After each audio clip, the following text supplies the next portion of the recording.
How to make a resume on Overleaf. Hey guys, in today's video, I will show you how to make a professional resume using Overleaf. Let's get started. First, go to www.overleaf.com and log into your account. If you don't have one yet, you can sign up for free.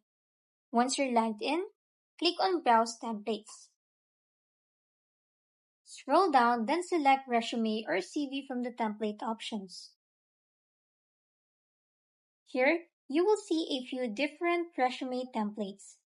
You can choose the one you like.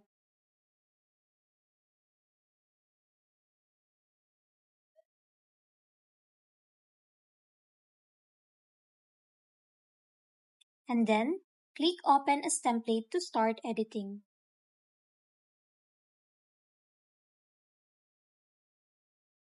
On the left side, you will see the main file.